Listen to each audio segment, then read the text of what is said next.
أعوذ بالله من الشيطان الرجيم. بسم الله الرحمن الرحيم. فأقيموا الصلاة إن الصلاة كانت على المؤمنين كتابا موقوتا. سورة النساء 103 نمبر آیت۔ دیکھیں اب ہم نماز کے متعلق جو بات کریں گے، نماز میں اذکار کیا کیا ہوتا ہے، نماز میں کیا پڑھا جائے اور اس کی دعائیں اور اس کو کس طریقے سے پڑھا جائے، یہ ہم تھوڑا تھوڑا کر کے چند ایک ساتھ میں پڑھیں گے، اور ساتھ ساتھ ان کی دعائیں اور قرآن و سنت کے مطابق جو قرآن میں اللہ تعالیٰ نے، جو حدیث میں نبی اکرم صلی اللہ علیہ وسلم نے ہمیں فرمایا ہے، اس کے متعلق پڑھیں گے۔ تو یہ جو آیت ہے ابھی ہم نے جو پڑھی ہے، اس کا ترجمہ سماعت فرما رہے ہیں۔ فَأَقِیمُوا الصَّلَاةَ، نماز قائم کرو، بلا شبہ ان الصَّلَاةَ كَانَتْ الْمُؤْمِنِينَ، جو نماز ہے،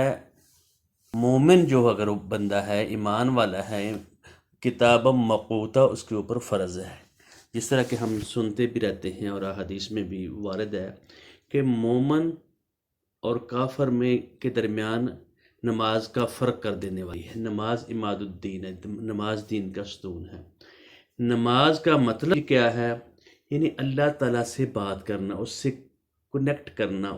اس کے دیے ہوئے الفاظ جو ہوتے ہیں نا،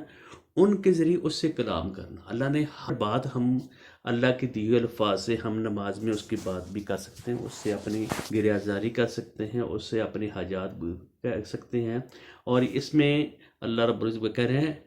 فَأَقِیمُوا الصَّلَاةَ، نماز کو قائم کرو۔ یہ حکم آرڈر جاری ہے،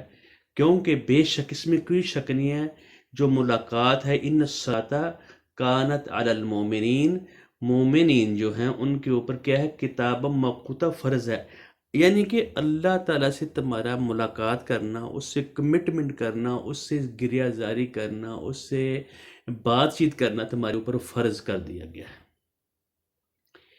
یعنی انسانوں پر۔ اور یہ جو مومن اگر آدمی کہلانے کا حقدار ہے، اور اس کو یہ چاہیے وہ نماز کی پابندی کرے ہر وقت، کیونکہ اگر کمیونیکیشن کرنی ہے اس دنیا میں، انسان کو اگر اپنا آنے کا مقصد سمجھ آ جائے نا، تو اس کو نماز کسی صورت نہیں چھوڑ سکتا، کیونکہ اپنی مرضی سے نہ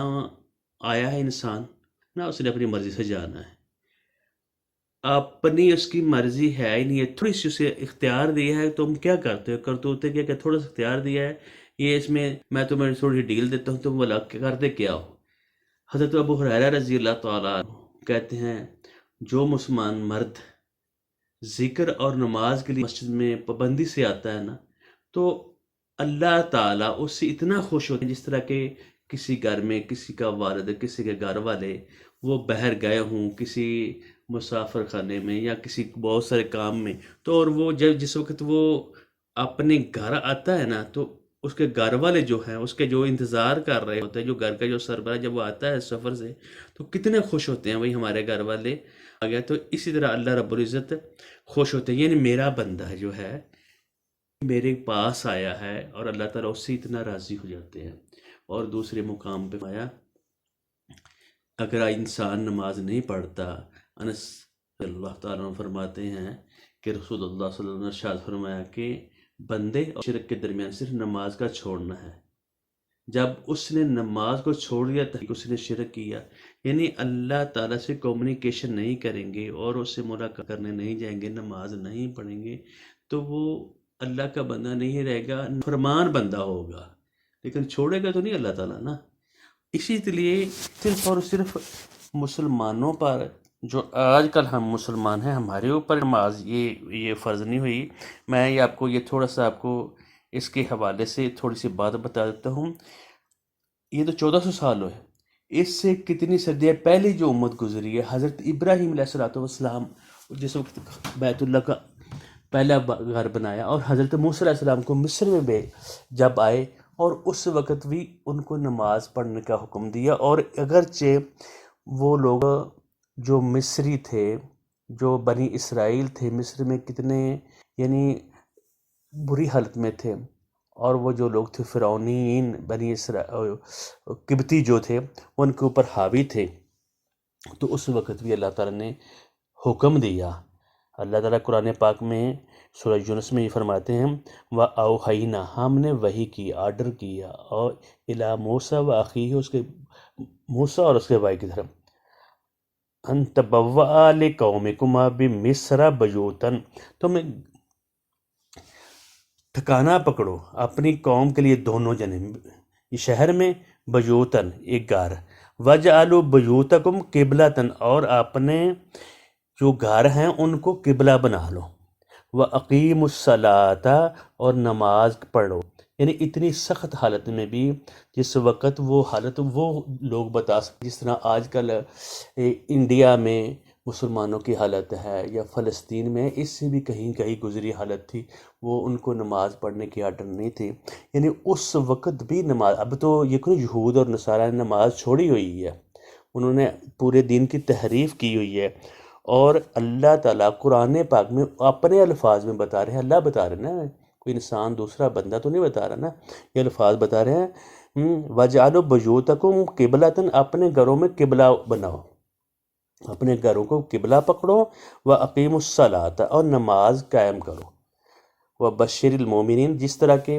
حج بیت اللہ کا تھا، اور حج کو نبی کرم صلی اللہ علیہ وسلم سے پہلے ہی تھا، حضرت ابراہیم علیہ السلام کی سنت، مشرکین بھی حج کرتے تھے، لیکن حج کی شکل ان لوگوں نے بگاڑ دی ہوئی تھی۔ اور ہمارا یہ پہلا سیکشن ہے، ہمیں یہ نماز کی پابندی کرنی چاہیے، اور اللہ تعالیٰ سے گریہ زاری کرنی چاہیے، اس طرح کہ حضرت ابراہیم علیہ السلام، حضرت موسیٰ علیہ السلام کو بھی نماز حکم تھا، اور یہود و نصارہ، یہ ہمیں پتہ ہو جانا چاہیے کہ یہ جو لوگ تھے ان کے اوپر نماز فرض تھی، اور ان کو اللہ تعالیٰ نے کہا ہے، یہ قرآن پاک میں سورہ یونس میں بھی آیا ہے، اور یہ نماز لوگ نہیں پڑھتے، یہ تو اپنے طریقوں کے ساتھ یہ گزارا کر رہے ہیں، اور ہمیں بھی اللہ تعالیٰ یہ کہہ رہے ہیں کہ نماز قائم کرو، جو مومن ہے بندہ ہوتا ہے، اگر وہ نماز پڑھے تو وہ اللہ کا بندہ ہے، ورنہ وہ اللہ کا بندہ نہیں ہے، وہ شیطان کا بندہ ہے، وہ مشرک ہے۔ اور جو بندہ نماز پڑھتا ہے وہ اللہ تعالیٰ کے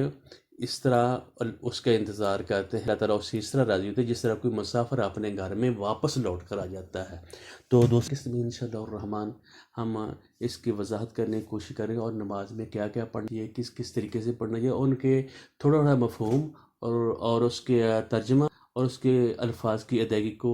اچھے طریقے سے ادا کرنے کی کوشش کریں گے۔ بارک اللہ علیہ ولکم ولسائر المسلمین۔ السلام علیکم ورحمۃ اللہ وبرکاتہ۔ یہ نماز کے متعلق پہلی قسط تھی، اور اس کے بعد آگے والے تھوڑا تھوڑا کر کے بتائیں گے تاکہ آسانی سے سمجھ میں آ جائے۔ السلام علیکم ورحمۃ اللہ۔